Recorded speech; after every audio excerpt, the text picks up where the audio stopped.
ఇప్పుడే జీ5 app download చేయండి. చూడండి మీ ఫేవరెట్ టీవీ షోస్ ఎప్పుడైనా ఎక్కడైనా. అయ్యా మంతనాలు అవని తట్టుకోలేకపోతుందా? శ్రీకర్ కంతా చెప్పేసినట్టుంది. నా గురించి బయట పెడితే నేను అడ్డం తిరిగిపోయి మాట్లాడాలి.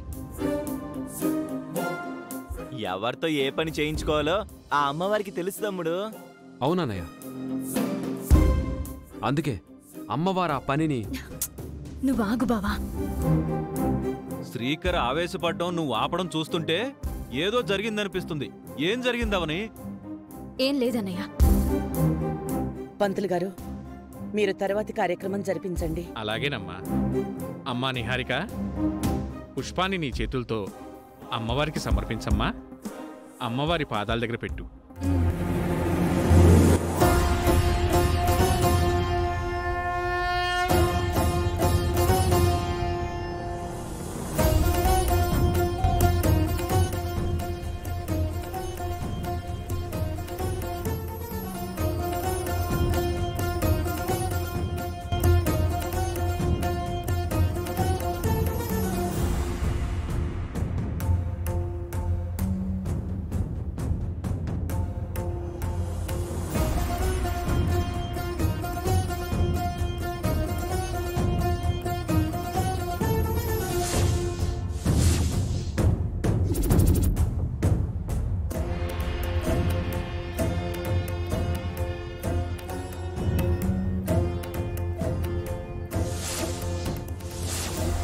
వేదవతి గారు లాంటి జాతకం గల రెండో కోడలు ఇక ఏదైనా సాధించగలుగుతుంది.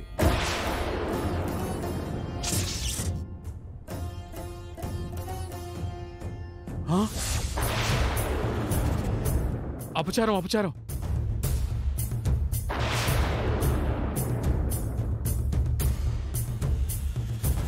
ఏమైంది పూజారి గారు? పుష్పం బంగారు రంగు నుంచి నలుపు రంగులోకి మారిపోయింది.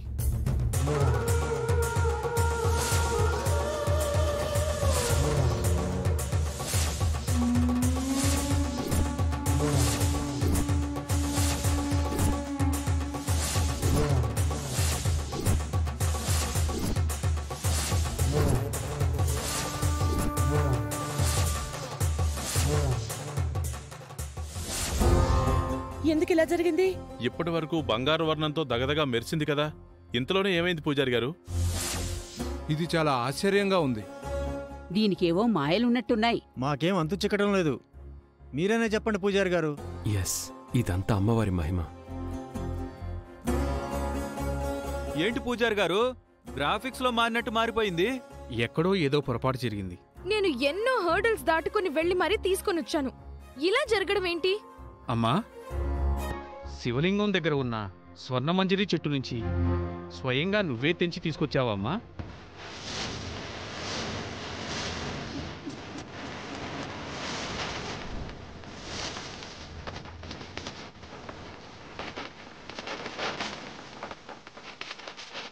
అడిగిన దానికి సమాధానం చెప్పమ్మా. ఏంటమ్మా ఆలోచిస్తున్నావు? తొందరగా చెప్పు. ఇక చెప్పక తప్పేలా లేదు. చెట్టు నుంచి నువ్వు తెంచి ఉంటే ఇలా జరిగి ఉండేది కాదు. నిజం బయట పెట్టడానికి అమ్మవారు పెట్టిన పరీక్ష ఇది. చెయ్యి మారితేనే ఇలా జరుగుతుంది. దైవానికి సంబంధించిన విషయంలో దాపరికం ఉండకూడదు. శివయ్యతో ఆటలాడటం చాలా ప్రమాదం. నిజం చెప్పమ్మా. నేను అక్కడికి వెళ్తూ ఉంటే గాలికి ఎగురుకుంటూ వచ్చి నా ముందు పడింది.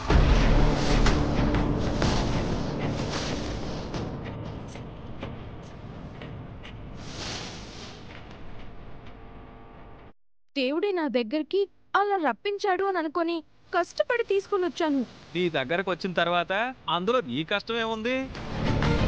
నువ్వు గొప్పనుండు బావా.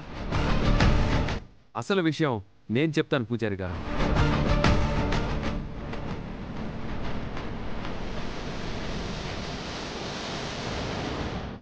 నాగదేవతను శివయ్యను ప్రసన్నం చేసుకుని స్వర్ణమంజరి పుష్పాన్ని సాధించింది నా భార్య అవని.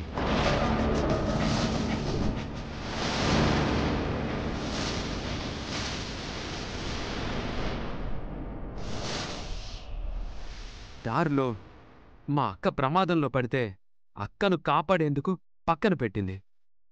ఈ నిహారిక తీసుకొని వచ్చేసింది. అంటే దొంగిలించింది. గాలికి ఎగిరొచ్చింది అని చెప్తుంటే ఆ దొంగలించింది అంటావేంటి? మాటలు మర్యాదగా రాని తమ్ముడు. కృష్ణ మీరాగండి. అనవసరంగా గొడవ పడకండి. ముగ్గురులో ఎవరు తీసుకొచ్చినా మాకు సంతోషమే అని చెప్పాం కదా. అవని తీసుకొచ్చింది కాబట్టి పుణ్యమంతా అవనికే దక్కుతుంది.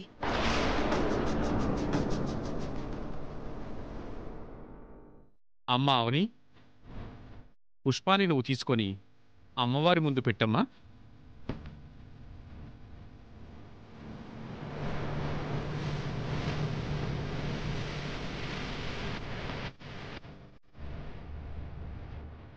అమ్మా, ఎప్పుడు ఏం చేయాలో నీకు తెలుసు. ఈ విధంగానే ఈరోజు నిహారిక జాతకం గురించి కూడా బయటపడాలి.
విచిత్రం ఇది.